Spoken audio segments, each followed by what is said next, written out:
नमस्कार सभी को। Good evening to all. आज के इस संभाषा के सत्र में आज का हमारा विषय है गोमूत्र को लेकर हम लोग चर्चा करते हैं। गोमूत्र और उसके अलग अलग प्रयोग। वैसे तो गोमूत्र के कई सारे जो कल्प है, गोमूत्र हरितकी वगैरह, और या रेडीमेडली आजकल तो गोमूत्र का अर्क मार्केट में आपको मिल जाता है। गोधन अर्क करके पतंजलि का ये गोमूत्र का अर्क मिलता है। पंचगव्य चिकित्सा आजकल बहुत ही इसका महत्व है। और जैसे मैंने एक तो पिछले सत्रों में भी बताया था, मेरे पास भी एक किताब है शिवाम्बु चिकित्सा करके, बहुत पुरानी सी किताब है। उसमें भी काफी इतना तक दिया है कि अगर आप गोमूत्र का प्राशन करते हो, उसमें स्वमूत्र चिकित्सा के ऊपर दिया है कि खुद का ही मूत्र प्राशन करना जो आंखों के चश्मों का नंबर भी कम करता है। बट इतना पॉसिबल नहीं हो पाता है, आई डोंट थिंक कि। बट गोमूत्र को तो लाइक गौ माता को तो हम लोग बहुत ही शुभ मानते हैं, उसकी पूजा करते हैं। और गोमूत्र का प्रयोग तो हम यज्ञ और कोई धार्मिक विधियों के लिए भी करते हैं। यानी इतना मतलब महत्व दिया जाता है कि कोई भी अगर कोई आपत्ति आ जाती है या कोई अशुभ घटना, कोई संक्रमण की स्थिति है, तो घर में गोमूत्र लाकर उसको ये किया जाता है। तो बिल्कुल इसी प्रकार से आयुर्वेद में गोमूत्र चिकित्सा को लेकर या गोमूत्र का कहाँ कहाँ पर हम लोग प्रयोग कर सकते हैं, बट खास करके स्त्री रोगों में किस प्रकार से इसका उपयोग करें।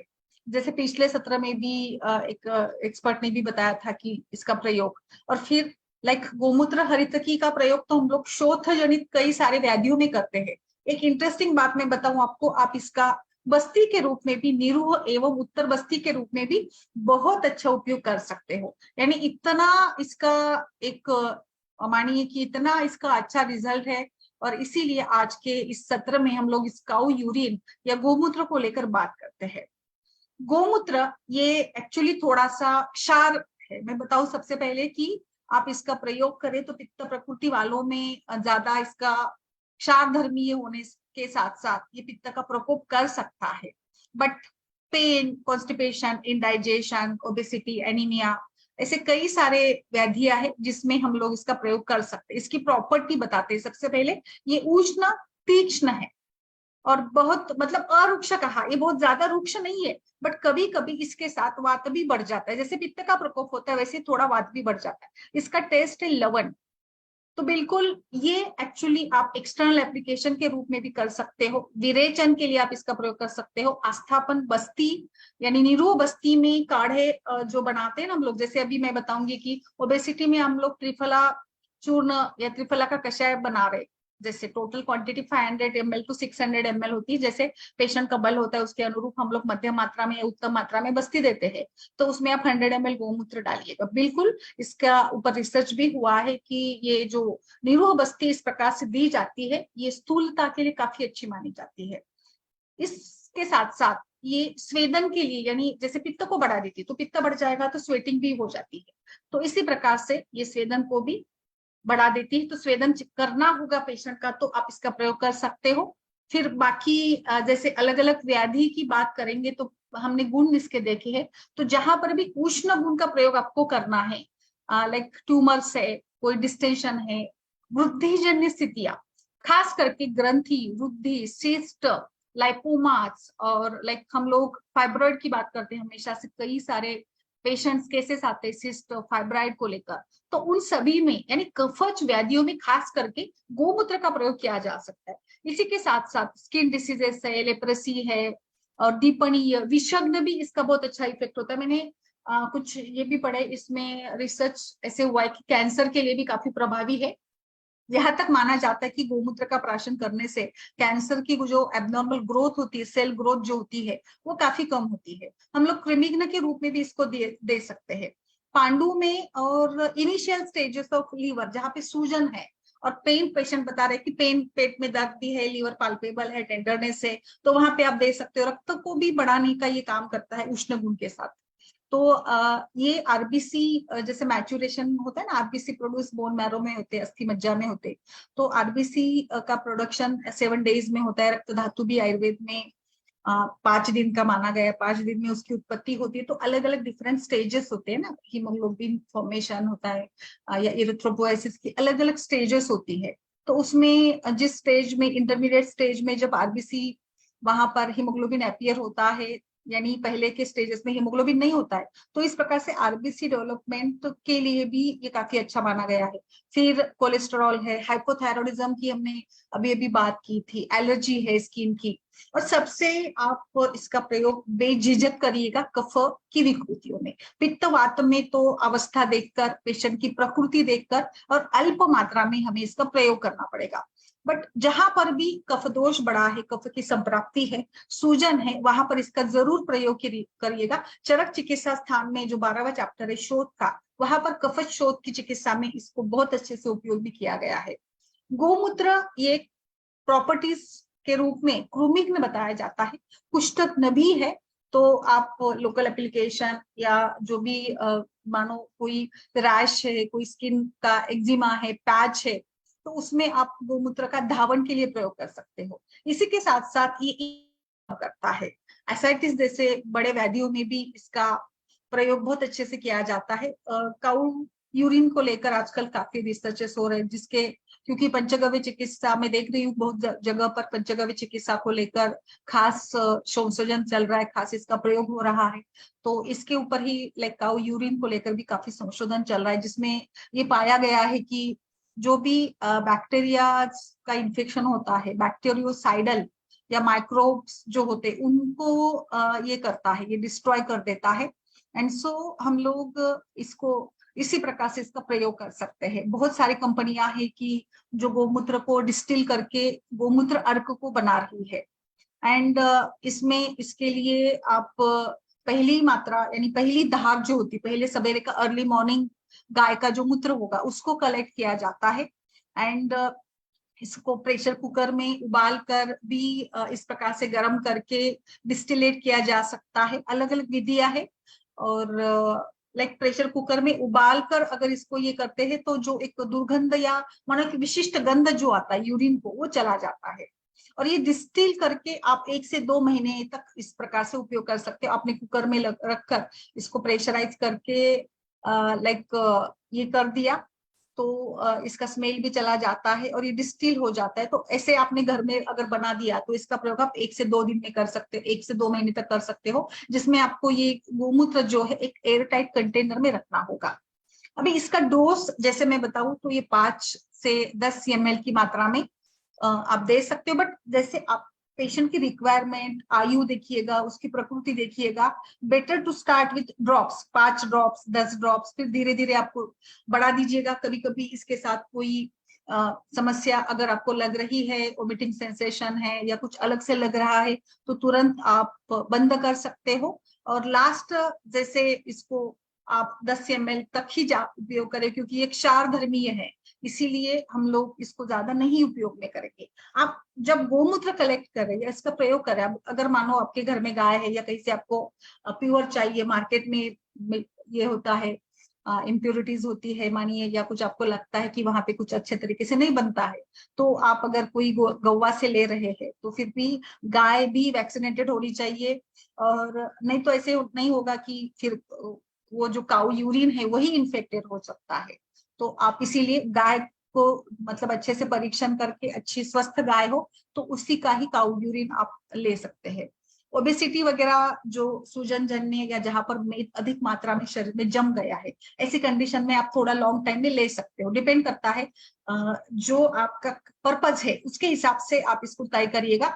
डायबिटीज जैसे व्याधियों में भी आप इसका प्रयोग कर सकते हो, जैसे ये कफज व्याधि है, बट जैसे आप इसका प्रयोग कर रहे तो शुरू में कम मात्रा में करें, धीरे धीरे जैसे आपको ये सूट हो जाता है और आपको लगता है कि रिजल्ट्स इसके साथ मिल रहे हैं, तो आप वहां पर इसका प्रयोग फिर बढ़ा सकते हैं। बहुत ज्यादा लीन थीन पेशेंट्स, जैसे मैंने बताया कि ये लेखन का भी कार्य करता है, स्क्रैपिंग प्रॉपर्टीज इसमें है, और फिर वात को भी थोड़ा बढ़ा देता है। तो जो बहुत ही इमिसिएटेड और वात प्रकृति वाले, बहुत ज्यादा लीन थीन पर्सनालिटी वाले हैं, जिनको बहुत ही ज्यादा थकान महसूस होते हैं, और बच्चे, छोटे बच्चे जैसे 10 साल के छोटे बच्चे हैं, उनमें भी इसका प्रयोग ना करें। और कुछ ऐसे कंडीशंस है जहां पर इसका प्रयोग हम लोग नहीं करते हैं। ये मॉइस्चराइजिंग वाला भी नहीं है, अरुक्ष बताए, रुक्ष भी नहीं है बट ये बहुत ज्यादा स्निग्ध भी नहीं है, और इसीलिए शायद वात के लोगों में या जहाँ लीन थिननेस मिल जाता है उसमें ये यूज नहीं करना ऐसे बताया गया है। आपको गोमूत्र ऐसे नहीं पीना है या इसका प्रयोग नहीं करना है तो आप कैसे प्रयोग कर सकते हो। आपको मार्केट में कई सारे विकल्प मिल जाएंगे जिसमें से कुछ प्रमुख जो आयुर्वेदिक मेडिसिन है जिसमें ये होता है ना, काउ यूरिन होता है मूत्र जिसमें होता है ये शिवा गुटिका। आप अगर ऐसे चाहते हो तो शिवा गुटिका का भी आप उपयोग कर सकते हो जहां पर आपको गोमूत्र का प्रयोग नहीं करना है। पंचगव्य घृत आपको मिल जाता है, फिर महापंचगव्य घृत है जहां पे आपको गोमूत्र की उपयोग करना है, प्रॉपर्टी चाहिए बट पेशेंट रेडी नहीं है डायरेक्ट लेने को, वहां पे आप सेफ साइड आप लाइक स्नेहपान के लिए पंचगव्य घृत का प्रयोग करिएगा। मैं हमेशा से पंचगव्य का बताती हूँ, टॉर्च में है या इनफर्टिलिटी के केसेस में या जहां पर भी आपको शोधन करना है वहां पे पंचगव्य घृत बता देते। तो महापंचगव्य घृत में है गोमूत्र हरित की कल के एक कल्प आता है जो आप कामला पांडु जैसे वैद्यों में उपयोग में लाते हैं। मंडूर वटक में भी ये होता है।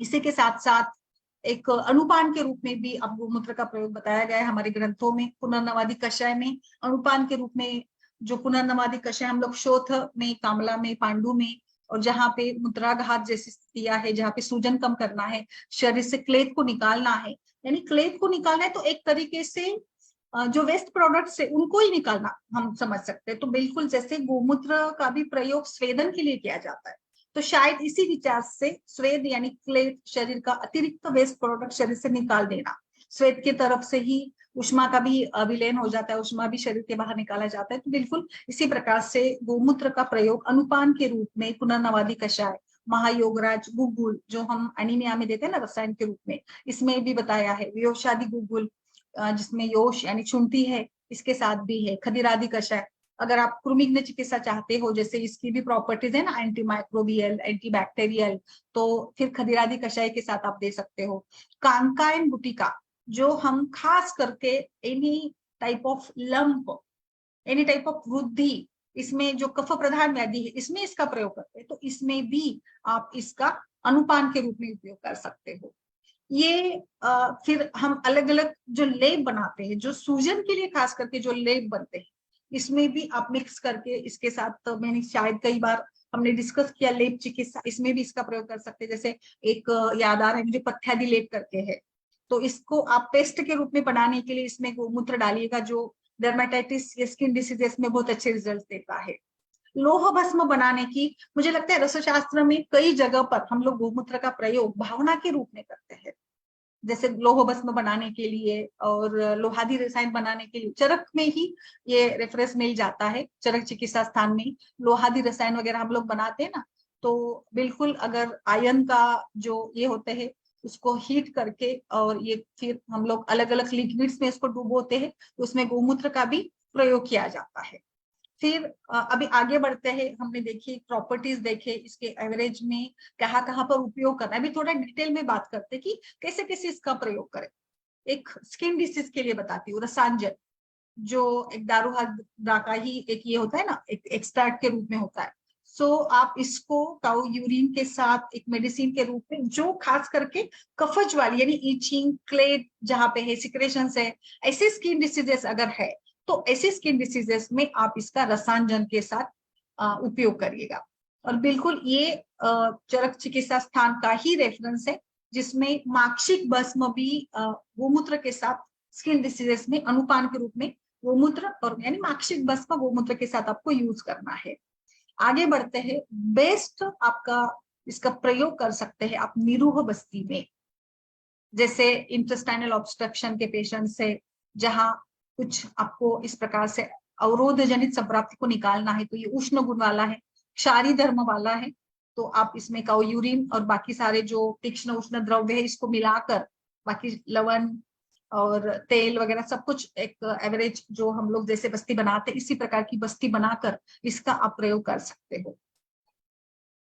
एक और अच्छा, जैसे ये क्षारधर्मी है, क्षार सूत्र ट्रीटमेंट हम लोग करते हैं, कहाँ पर करते हैं, हिमोराइड्स में, अर्श में करते हैं।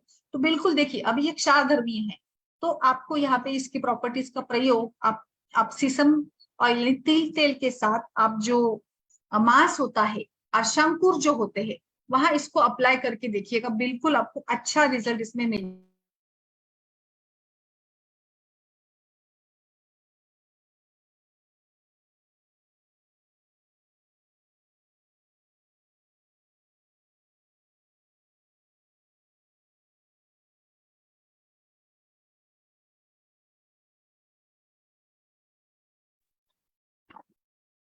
तो वहां पर आप इसका प्रयोग करिएगा। अर्श में तिल तेल के साथ लोकल एप्लीकेशन के लिए करिएगा, या फिर आप सीड्स बाथ जो बताते हैं ना हम लोग पेशेंट को, तो उसमें भी आप डाल सकते हैं। पानी में थोड़ा सा 5 ml डालिएगा काऊ का यूरिन, और उसमें पेशेंट को बैठने को बोलिएगा। बिल्कुल जो एस्ट्रोजन प्रॉपर्टी है, पेन कम करेगा, और धीरे धीरे फिर जो मांस अंकुर है, अर्शांकुर जो है, वो धीरे धीरे कम हो जाएगा। ये मैं सारे आपको रेफरेंसेस बता रही हूँ, चरक से ही बता रही हूँ, मैं ऑथेंटिक ही बता रही हूँ। चरक संहिता के चिकित्सा स्थान में इसी प्रकार के ये सारे जो फॉर्मुलेशंस बताए हैं उसी को मैं यहाँ पे बता रही हूँ। तो हिमोराइड्स में काफी अच्छा, ये सिंपल है बहुत। जैसे हम लोग हिमोराइड्स के पेशेंट्स को सीड्स बाथ से बहुत अच्छा रिलीफ मिलता है, क्योंकि पेन होता है और जकड़न होती है, अकड़ाहट होती है, उसको कम करने के लिए रेगुलर हम लोग गर्म पानी या हल्दी डालकर उसमें बैठने को बोलते हैं ना नहाने के पहले, वैसे ही आप बताइए पेशेंट को, और हल्का उसमें 5-10 ml क्वांटिटी में आप यूरिन डाल सकते हैं। नेक्स्ट, इसी प्रकार से अगर गार्गलिंग के लिए भी, जहाँ पे बहुत ही ज्यादा कफ है बट पेशेंट को टॉलरेट अगर होता है, तो आप गार्गलिंग के लिए भी गोधन अर्क या गोमूत्र अर्क या फिर फ्रेश यूरिन, काऊ यूरिन लेकर भी आप बता सकते हो। एक बस अगर आप अर्क का प्रयोग कर रहे हो तो 1 चम्मच आपको लेना है अर्क, और इसको थोड़ा ल्यूकवार्म करिएगा, इसमें शहद डालिएगा एंड जस्ट थोड़ी पिंच हल्दी डालिएगा, अच्छे से उसको मिला लीजिएगा एंड 1 से 2 मिनट के लिए गार्गलिंग करिएगा। आई थिंक ये अभी जो सीजन चल रहा है, अभी वायरल इन्फेक्शन और काफी पेशेंट्स आ रहे, खांसी के, सर्दी के, अभी आगे भी सीजन जैसे बारिश हो रही है, तो बिल्कुल, तो मुझे लगता है ये भी घरेलू बहुत अच्छा फॉर्मुलेशन है। आपको रेडीमेड गोमूत्र अर्क या गोधन अर्क मिल जाता है, तो आप 1 चम्मच लेकर इसको गर्म करके इसके साथ ये मिलाकर, हल्दी वगैरह भी बहुत अच्छे से एंटी इंफ्लामेटरी, एंटीबैक्टीरियल प्रॉपर्टी वाली है, तो बिल्कुल आप इसको इस प्रकार से गार्गलिंग के लिए और सोर थ्रोट में इसका प्रयोग कर सकती है।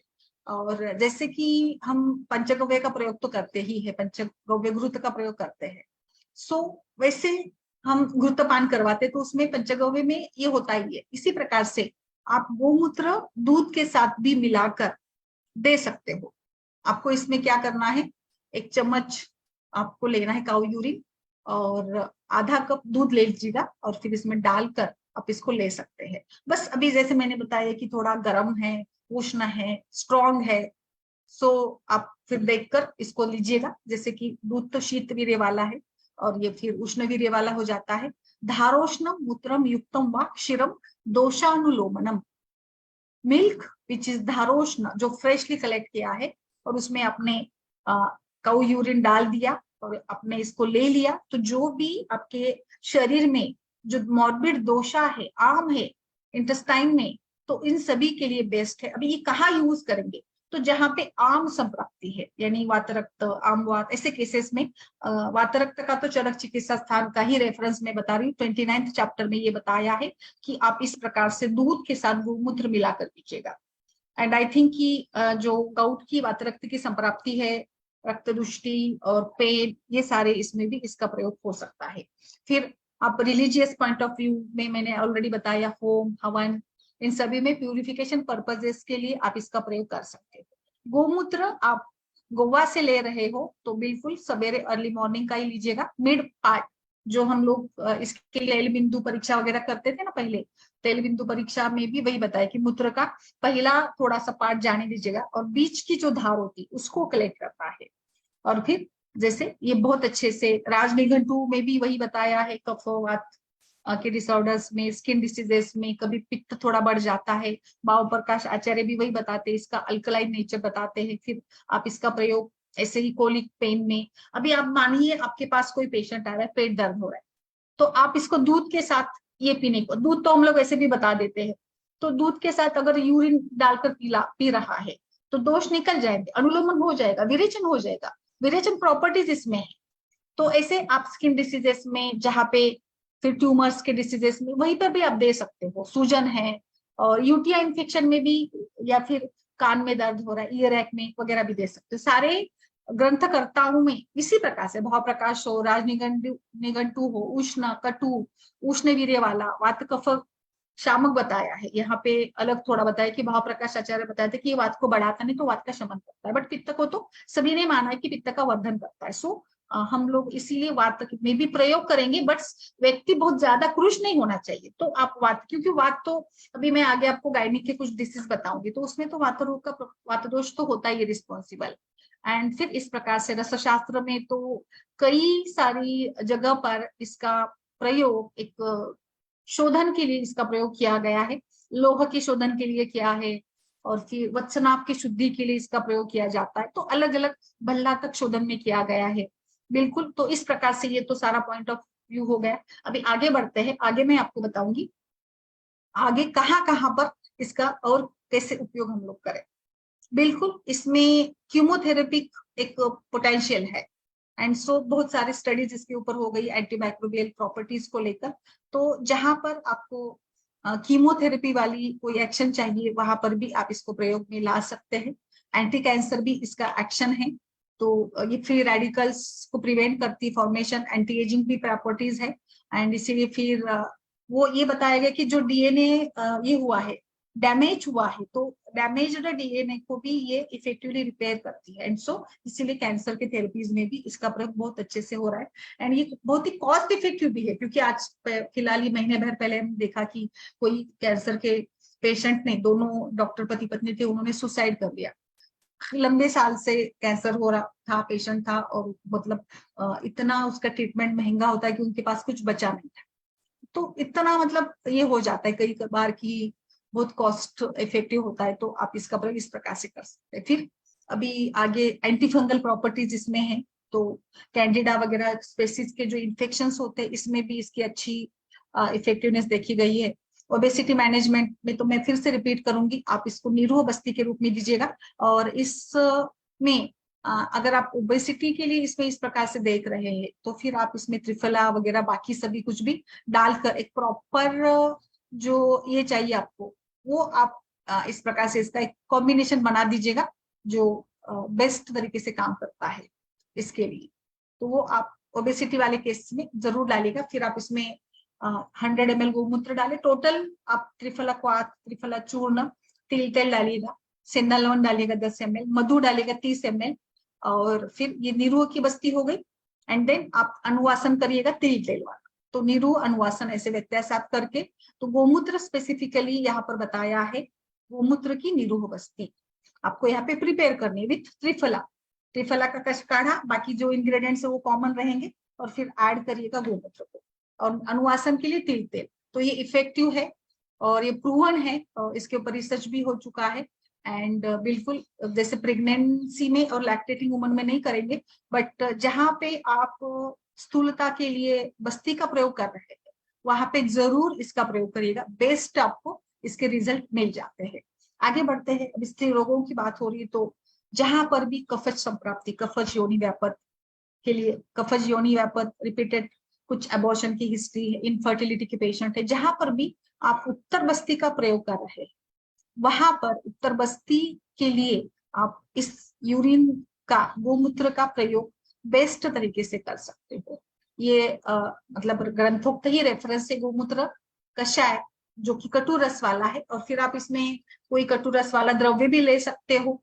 तो आप कफज योनि रोगों में जो बस्ती करना चाहते हैं, इसमें गोमूत्र डालिएगा। वैसे भी उत्तर बस्ती का प्रमाण बहुत कम होता है, 2.5 ml से 5 ml से ज्यादा तो नहीं होता है। तो इसमें 1 ml गोमूत्र डालकर, बाकी आपका जो भी कोई तेल होगा, कोई आप काढ़ा इस्तेमाल कर रहे, जो भी आप इस्तेमाल कर रहे हैं, तो उसमें आप इसका बेस्ट तरीके से इसके रिजल्ट आपको मिल जाएंगे। तो गोमूत्र की उत्तर बस्ती आप कर सकते हो।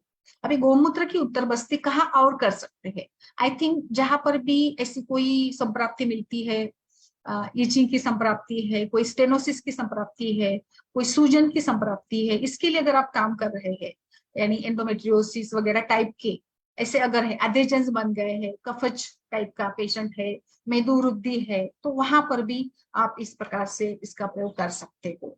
तो ये एक अलग सा उत्तर बस्ती जो हम लोग कर सकते हैं, आसानी से कर सकते हैं, बहुत इसमें कुछ ये नहीं है। तीक्ष्ण, उष्ण, लवण रस, कषाय वगैरह सारे गुण इसके हैं, और बिल्कुल बेस्ट तरीके से ये आपको मदद करेगा। आगे बढ़ते हैं, आगे और कहा करते हैं, आगे और हम लोग इसका बहुत अच्छे से उपयोग कर सकते हैं। अलग अलग डिसीजेस में तो कर रहे हैं, बट इसमें मैं खास करके कफज योनि व्यापक की बात बताऊंगी। ओवेरियन सिस्टम एक इसके ऊपर भी काम हो चुका है। ओवेरियन सिस्टम जो बाकी गूगल वगैरह का भी कल हम लोग यूज करेंगे। गोमूत्र हरितकी भी आप चला दीजिएगा 2 से 3 महीने में। फिर आप सुकुमार कषाय वगैरह भी यूज कर सकते हो। मतलब बाकी तो ट्रीटमेंट आपकी रहेगी, बट इसमें जैसे इसका बेस्ट रिजल्ट मिल जाता है ओवेरियन सिस्टम में। आप गोमूत्र हरितकी का प्रयोग करिएगा। बेस्ट आपको जो एक कफज ग्रंथि है, जिसमें अभी कफज ग्रंथि बोले तो क्या होगा कि कंडू इसमें होगा, हेवीनेस होता है, शीतता, और एक वैसे तो ग्रोथ स्लो होती है। और कोई भी ओवेरियन सिस्ट है, फाइब्रॉइड्स भी है, कफज टाइप के सारे ग्रंथि में शमन चिकित्सा आपको करनी है तो गोमूत्र हरितकी करिएगा। एंड फिर आप इसमें बस्ती के रूप में भी करिएगा। आप जैसे भी चाहे इसमें इसका प्रयोग कर सकते हो। गोमूत्र हरितकी, बाकी गुगुल पंचचूर्ण है।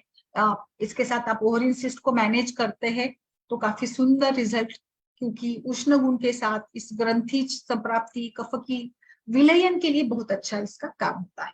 जैसे सिस्ट में इसका अच्छा रोल है, वैसे ही यूट्राइड फाइब्रॉइड्स में भी आपको गोमूत्र हरितकी का बेस्ट रिजल्ट मिलेगा। जो भी गर्भाशयगत अर्बुद, एनी टाइप ऑफ अर्बुद के संप्राप्ति में कफवात होते ही है, तो वहां पर भी आप इस गोमूत्र हरितकी का बेस्ट प्रयोग कर सकते हो। आप इसको चलाइएगा 2 से 3 महीने तक। बस थोड़ी पेशेंट की अगर पित्त प्रकृति होगी तो वहां पे पित्त को बैलेंस करने वाले कोई कामदूधा या मुक्ता वगैरह ऐसे भी आप इसमें दे सकते हो। इसमें मैं आपको और बताऊं, फाइब्रॉइड, सिस्ट, ऐसे सभी संप्राप्ति में 21 डेज के लिए 5 ml मात्रा में डेली सवेरे आप गोमूत्र प्राशन करवाइएगा पेशेंट को। बेस्ट तरीके से कफज संप्राप्ति का छेदन, भेदन, संप्राप्ति भंग अच्छे से होगा। मतलब गोमूत्र हरितकी तो चला दीजिएगा, बट उसी के साथ साथ आप इस प्रकार से गोमूत्र प्राशन भी करवा सकते हैं। आई थिंक ये सेफ एंड मतलब बेस्ट तरीका है अर्बुद का भंग करने के लिए। काफी केसेस आते हैं, कई बार ऐसे भी जैसे अभी माधुरी जी सभी ने बताया, देखा कि पहले तो हमें पहले कुछ इसमें ही रिपोर्ट्स में ही 1-2 महीने के ट्रीटमेंट के बाद भी कभी कभी अर्बुद यानी साइज बढ़ जाती है, तो वहां पे बहुत सारे ये होता है कि कैसे इसको ट्रीट करें। तो बिल्कुल आई थिंक फिर इसमें आप गोमूत्र प्राशन, गोमूत्र हरितकी या नित्यानंद रस वगैरह का भी प्रयोग कर सकते हैं। एंड जो गर्भाशयगत अर्बुद है इसके लिए, इसके संप्राप्ति को भंग करने के लिए कफज हेतु है इसमें, इसका बेस्ट आपको रिजल्ट मिल जाता है। प्राशन करवाइएगा या आप जैसे गोमूत्र हरितकी का भी इसमें बेस्ट तरीके से उपयोग कर सकते हो। ओवरऑल आप जैसे बहुत ही वीक इम्यूनिटी, अभी प्रियदर्शिनी जी का भी जो एक केस है टॉर्च पॉजिटिव का, टॉर्च के ट्रीटमेंट के बाद या कोई रुबेला है, कोई भी ऐसे इन्फेक्शियस ट्रीटमेंट के बाद भी काफी पेशेंट का वेट लॉस, थकान वगैरह होती है या इम्यूनिटी कम हो जाती है। और कोई पेशेंट ऐसे होते हैं कि जिनको रिपीटेडली कोई ना कोई सर्दी खांसी जुकाम से लेकर वायरल इन्फेक्शन, बुखार आ जाना रिपीटेडली होता है, तो इन सभी में भी आप इम्यूनिटी एनहांस करने के लिए भी गोमूत्र अर्क का या गोमूत्र का प्रयोग कर सकते हो। मैं बार बार रिपीट कर रही हूँ कि स्किन के लिए भी काफी अच्छा इसका रिजल्ट है। एंटी एजिंग प्रॉपर्टीज भी इसकी काफी अच्छे से देखी गई है। अभी आपको मैं बताऊं, कफज प्रकृति है और कफज टाइप का ही मधुमेह प्रमेह है, तो उसमें भी आप पंचगव्य यानी काउ यूरिन का प्राशन करवाइएगा। बट जैसे एक देखकर पेशेंट की सारी बाकी की सारी हालत देखकर, बाकी की सारी कंडीशंस देखकर आप इसका 5 से 10 ml डेली 21 डेज देकर देखिएगा। एक बार फिर से रैंडम करवा लीजिएगा, आपको पता चलेगा कि किस प्रकार से ये काम करता है या कैसे इसका रिजल्ट हमें मिल जाता है। इसके जैसे हमने हिमोराइड्स में देखा कि लोकली अप्लाई करवाना है, इससे इसका प्राशन करवाते हैं तो भी कॉन्स्टिपेशन यानी विरेचन इसका एक्शन है उष्ण गुण के साथ, तो you can go with oral intake के साथ भी दे सकते हो। एंड बिल्कुल ये पेन के लिए भी बहुत अच्छा है। मैं आपको सजेस्ट करूंगी, जैसे हमारी गायनिक की संभाषा है तो मेंस्ट्रुअल पेन में भी आप पेशेंट को 2 ml 5 ml स्टार्ट करके देखिएगा और बताइएगा मुझे रिजल्ट्स की सच में जो इसकी बताई गई है वेदना शमन का ये काम करता है, तो सच में ये काम करता है क्या। यस, स्मेल के लिए तो अभी नाक बंद करके ही करना पड़ेगा शशि जी। यस, आइडिया आई थिंक एक तो मेंटली निकाल देना है कि गोमूत्र का कोई स्मेल होता है वो हम लोग निकाल ही देंगे, मन से निकाल देंगे। जैसे दवा तो कड़वी होती है, कोई भी दवा आप लीजिएगा, दवा कड़वी होती है, तो बस उसी उसका ही सोच कर ये किया जा सकता है। एक मैंने आपको बताया था पहले, आप शायद नहीं सुन नहीं रही थी, तो उसमें ये बताया था कि डिस्टिलेशन करके आप उसको कुकर में पका देते, डिस्टिलेट कर देते, तो स्मेल चला जाता है। आई थिंक तो वो भी करके देखना चाहिए हम लोगों को कि सच में इस प्रकार से कुकर में उसको पका देने से, डिस्टिलेट करने से उसका स्मेल चला जाता है क्या, तो वो आपको देखना पड़ेगा। अभी पतंजलि का जो गोधन अर्क आता है, तो आई थिंक कि उसमें थोड़ा सा स्मेल कम होगा, बिकॉज ये एक मार्केट में बिक रहा है, तो बिल्कुल इसका, हाँ पतंजलि का आता है, गोधन अर्क आता है, और ये भी आता है, गोमूत्र अर्क भी आता है या स्मेल के लिए अभी आप सभी मिलकर ही बताइएगा और क्या कर सकते हैं हम लोग इसमें। तो बिल्कुल, बट इस देखिए स्मेल तो है, बट इसका रिजल्ट इतना अच्छा है कि आपको मतलब स्मेल को छोड़ देना चाहिए। स्मेल को छोड़ दीजिएगा, आप 2-3 दिन आपको तकलीफ होगी, उसके बाद थोड़ा आइडिया के लिए आप कुछ शुगर खाइएगा, चॉकलेट खाइएगा, ऐसे कुछ आइडिया करिएगा, तो आई थिंक और थोड़ा काम में व्यस्त हो जाइएगा, फिर वो दिमाग से चला जाएगा कि हम लोगों ने गोमूत्र पिया है। क्योंकि इतने सुंदर रिजल्ट्स इसके मिल जाएंगे आपको, कफज योनि व्यापत से लेकर सभी कफज संप्राप्ति के लिए। मैं बता रही हूँ आपको, फाइब्रॉइड्स में, सिस्टम में, any type of unusual inflammation due to kapha, इसमें आपको इतना अच्छा रिजल्ट मिले। और आपको स्किन पर भी कोई ऊंड है, कफज है जो ट्रीट नहीं हो रही है, और जिसमें डायबिटीज भी कभी मिल जाता है, तो इसमें भी आप इसका उपयोग करिएगा, व्रण धावन के लिए करके देखिएगा। मैं तो सजेस्ट करूंगी आपको, कफज संप्राप्ति वाली कोई पेशेंट वजाइनल डिस्चार्ज की है, इचिंग की है, तो भी आप त्रिफला से, पंचवल्कल से अगर कर रहे, धावन कर रहे, डस्ट कर रहे, तो उसमें भी आप 5-10 ml गोमूत्र डालकर देखिएगा। बेस्ट मुझे लगता है कि ये बहुत ही पावरफुली काम करे इस प्रकार से, because it is having fungal, fungicidal properties, anti microbial properties, bacteriocidal properties इसमें है।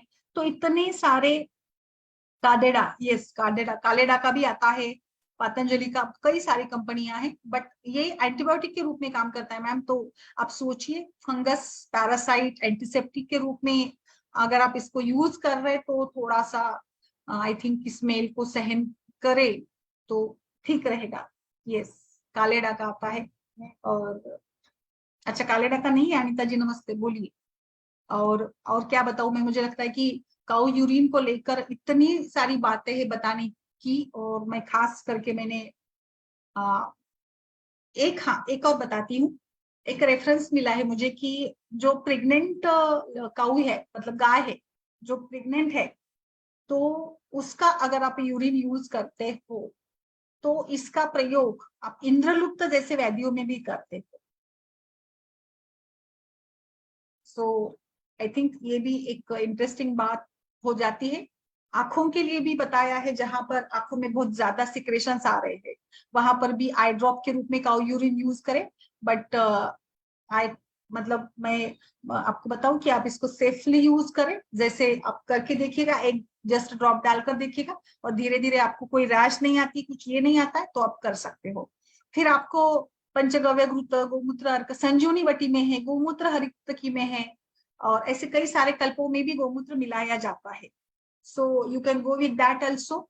और मैं आपको बस्ती का मैंने बताया, उत्तर बस्ती बताई, निरूह बस्ती का बताया, अमेजिंग आपको सारे ये रिजल्ट मिल जाते हैं गोमूत्र के साथ। तो इतनी मतलब इंफॉर्मेशन हमारे पास है कि मल्टी, मतलब डायमेंशनल हम लोग इसका प्रयोग कर सकते हैं, अलग अलग जगह पर आप प्रयोग कर, बस आपके पास थोड़ी युक्ति का प्रयोग करना चाहिए।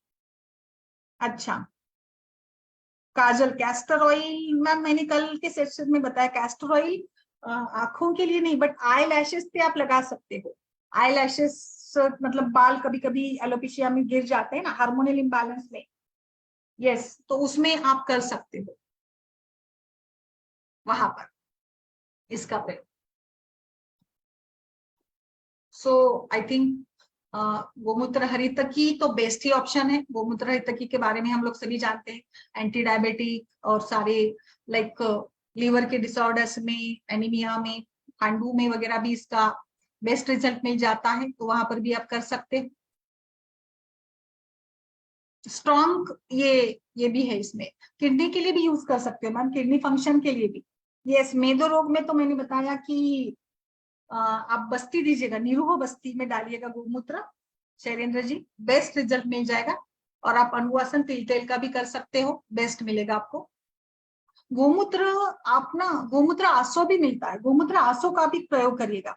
यस, बिल्कुल क्षार है, सो इसीलिए मैं गोमूत्र के बारे में मैंने नहीं बताया। एक आप ड्रॉप डाल के देखिएगा, बिल्कुल जैसे इसमें पित्त प्रकोपच गुणधर्म है, क्षार है ये, बट वेट मैनेजमेंट के लिए बेस्ट रहेगा।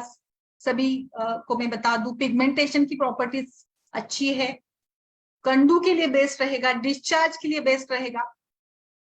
और सो आई थिंक गोमूत्र निरोग बस्ती के तो सिग्निफिकेंट रिजल्ट मिल जाते हैं। स्थूलता में आप करके देखिएगा, बहुत अच्छे रिजल्ट्स आपको इस गोमूत्र के अलग अलग व्याधियों में मैं प्रयोग बता रही हूँ, आपको बिल्कुल मिल जाएंगे, बेस्ट आपको रिजल्ट मिल जाएंगे डिफरेंट डिसीजेस में। यस मैम, नमस्कार सभी को, अभी आपकी बारी है, आप बताइए अपना योगदान। हमारे डॉक्टर्स ने तो काफी अच्छे से बताया है, डॉक्टर शशि जी, शैलेंद्र जी, अनिता जी, सभी ने तो डाल दिया है फेसबुक पर, आपका आभार आपके रिव्यू के लिए। बाकी सभी लोग जो भी हमारे साथ यहाँ पे है वो भी बताए मैम। नमस्कार। यस, और भी कुछ फॉर्म में पुनर्नवा मंडूर में भी तो होता है, पुनर्नवा मंडूर में भी तो होता है, देखिए। तो इसीलिए लीवर के मेटाबॉलिज्म को इंप्रूव कर, काशी शादी तेल में भी गोमूत्र होता है, और न जाने कितने कल्प होंगे। आर्षकुठा रस में होता है, अश्विनी कुमार रस में होता है, अग्निमुख मंडूर में होता है। तो मंडूर में ज्यादातर जो एनीमिया में मैंने बताया कि आरबीसी फॉर्मेशन के लिए यूज होता है, आरबीसी फॉर्मेशन में इसका बहुत अच्छा उपयोग होता है। तो आप सोचिए कि हम लोग कितना अच्छे से दे सकते हैं। अभी और एक थोड़ा बताती हूँ मैं, जस्ट और कुछ इंफॉर्मेशन है मेरे पास, बोलिए डॉक्टर अलका जी, अर्शिया जी बताइए, मैम माधुरी जी, सभी लोग बताइए आपका अनुभव कुछ इसमें बताइए, और मैं कुछ थोड़े से और बताऊंगी। डॉक्टर अर्शिया बोलिए। मैम वैसे तो मुझे उसका एक्सपीरियंस नहीं है, बट मुझे एक मेडिकल वाला ये दिया था गोदरन, और बोला कि आप इसको हाइपर एसिडिटी में या एसिडिटी में यूज करके देखिए, अच्छे अच्छा, रिजल्ट मिलते हैं, तो ऐसा किया वो बोल आपने? के मुझे दिया। नहीं, मैं नहीं कर पाई। अच्छा, क्योंकि थोड़ा नहीं कर सकते, ऐसा कुछ नहीं है, आप कम मात्रा में करिएगा, या फिर उसको पानी हम्म। में डालकर डाइल्यूट करके करिए ना, क्या प्रॉब्लम है? हाँ, यस मैम। पानी में डालकर तो कर सकते हैं, डाइल्यूट करके थोड़ा।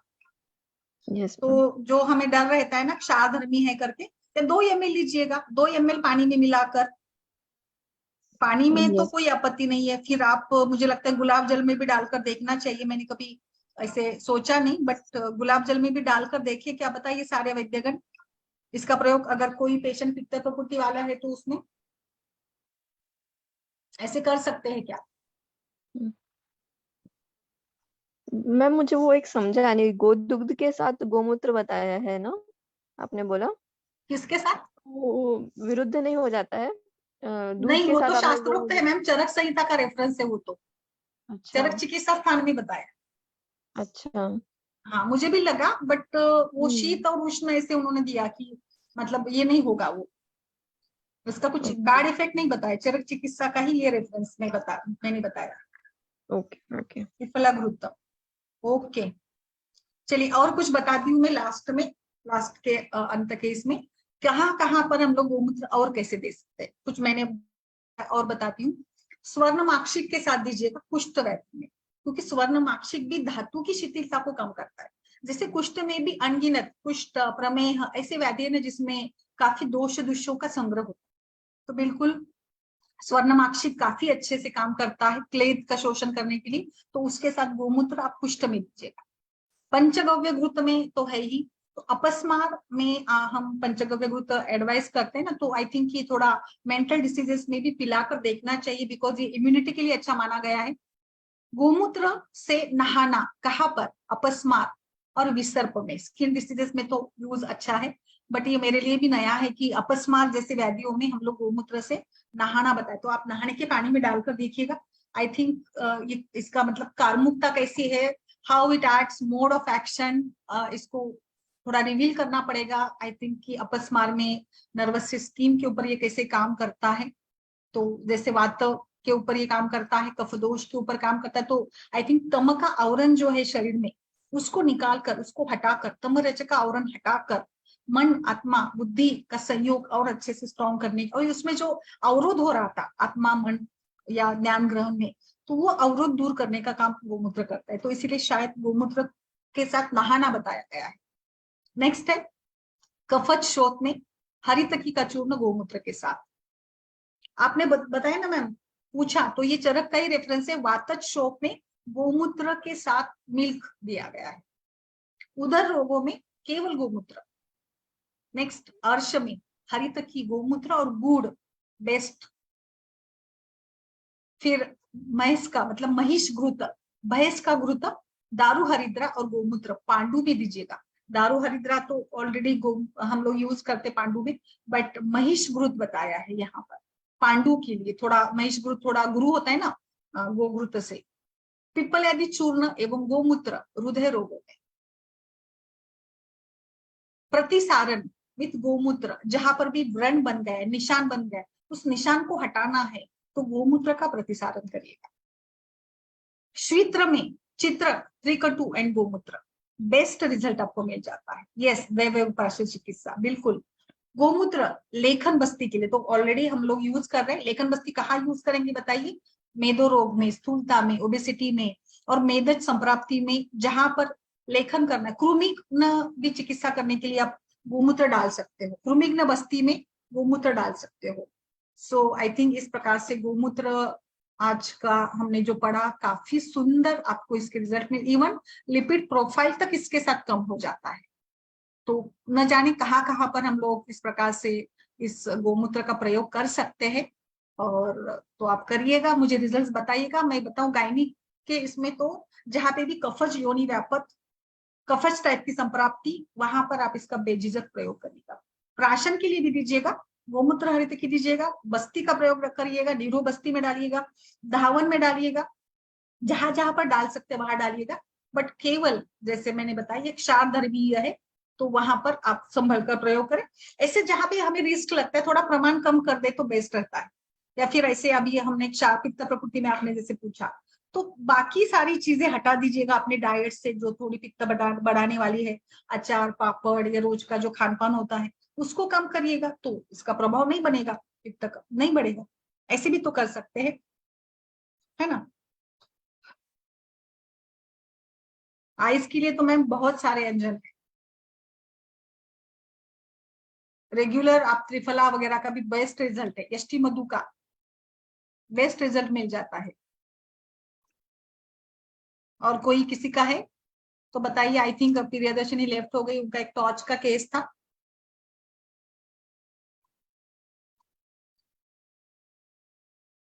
रेगुलर तो आप काजल जो आलमंड से बनाता है ना, एक सेशन मैंने लिया था काजल के घर पर कैसे बना सकते हैं, तो बादाम का या नीम का जो अंजन बना सकते हैं।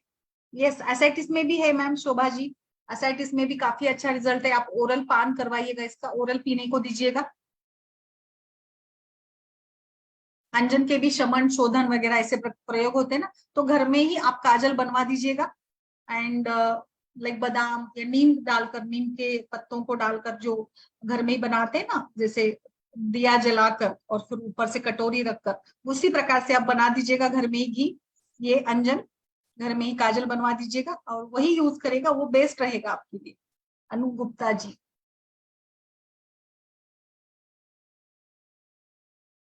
बाकी आपको फिर बहुत सारे मार्केट में तो मिल जाते हैं, अलग अलग इसके भी ये होते हैं, विकल्प होते हैं। इसमें अलग अलग प्रकार भी है, मृदु वगैरह। अगर वाटरी आईज हो रही है, चिपकाहट भरी है, तो वहां पे लेखन रोपण टाइप के अंजन का प्रयोग करना पड़ेगा। और जो प्रसादन वाला अंजन है तो वो आप रात में सोते समय लगा सकते हैं। उसके भी गुण होते हैं अलग अलग। लाइक प्रॉपर्टीज भी होती है उसमें।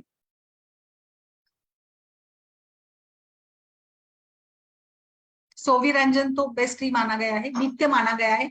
आचार्य वाग्भट ने बताया है, डेली जो दिनचर्या बताई है ना, उसमें उन्होंने ये सोविरंजन बताया। ये बाकी पुनर्नवा मंडूर यूज करिएगा लीवर डिसऑर्डर एसाइटिस में। आप इस शोफग्न जो सारी कंडीशन है, पेशेंट का एज बताइए, वो सारा बताइए, वो आप बताएंगे तो थोड़ा सा अच्छे से बता सकते हैं एसाइटिस में। नित्यानंद रस है जो सूजन कम करता है। पुनर्नवा कषाय है, पुनर्नवाष्टक काढ़ा है, उसका भी प्रयोग किया जा सकता है। तो रसांजन तो डेली इसके लिए बेस्ट ही है, बिकॉज ये विजन को इंप्रूव करता है। तेज महाभूत इसमें है। ये आरोग्यवर्धिनी तो दे सकते हैं। यस, मधु अष्टांग, अष्टांग हृदय की कुछ कुछ इतने सुंदर रिजल्ट्स है ना मैम। और अष्टांग हृदय का मतलब जो रेफरेंसेस है वो काफी स्ट्रांग भी है, कुछ कुछ अलग से। तो बिल्कुल आप कोई भी विकल्प, और मैं तो ओरली आप बताओ तो ज्येष्ठ मत बताती हूँ हमेशा, और त्रिफलाग्रुत प्राशन डेली करें। तो इस प्रकार से आज के सत्र में हमने देखा कि गोमूत्र कहाँ कहाँ पर कैसे कैसे, and I think multi dimensionally हम लोग गायनिक में उपयोग कर सकते हैं। कहीं पर भी कफत संप्राप्ति में पीने को ही दीजिएगा, शिष्ट अर्बुद ग्रंथि सभी में पान करवाइएगा, गोमूत्र हत्या की दीजिएगा, बस्ती में डालिएगा थोड़ा सा, बस संभल कर करिएगा। ये मेरी सलाह रहेगी आप सभी के लिए। चलिए, आप सभी के इसके लिए रिस्पॉन्स के लिए आप सभी का आभार। ठीक है, फिर आज के लिए रुके। अगर किसी का कोई सवाल नहीं है तो आज के इसमें रुक जाते हैं। और बताइए मुझे रिजल्ट्स, आप आगे फिर इसका उपयोग करके बताइए रिजल्ट्स अलग अलग व्याधि में। अनगिनत व्याधि है वैसे तो, स्किन का, वरण में, धावन के लिए कई सारे हैं। अर्बुद में जो दो, माउस में स्वेलिंग, यानी माउस देखिए, जैसे कफ में काम कर रहे तो अल्टीमेटली उसके आश्रय धातु माउस में, उस पर भी काम होता है। तो माउस भी जहां बढ़ जाता है, एक्यूमुलेशन ऑफ माउस धातु, वहां पर भी आप करिए। डिप मसल्स में करिएगा, वहां पे भी कर सकते हो। गोमूत्र हरितकी का भी ऐसे ही उपयोग करते हैं ना, माउस में, मेद में, या फिर पेल्विक पेन में पीआईडी में करिएगा, डिस्परयूनिया में करिएगा, डिसमेनोरिया में करिएगा, पॉलीमेनोरिया में करिएगा। सो फाइब्रॉइड्स के साथ तो ये सारे लक्षण होते हैं। तो इसमें माउस, मेद, कफ, अवरोध, संगलनित संप्राप्ति होती है ना, तो संघ की संप्राप्ति में बेस्ट रहेगा ये कफ संप्राप्ति। ओके, तो चलिए, आभार सभी का। फिर कल मिलते हैं एक नए विषय के साथ। धन्यवाद। Thank you ma'am. Thank you.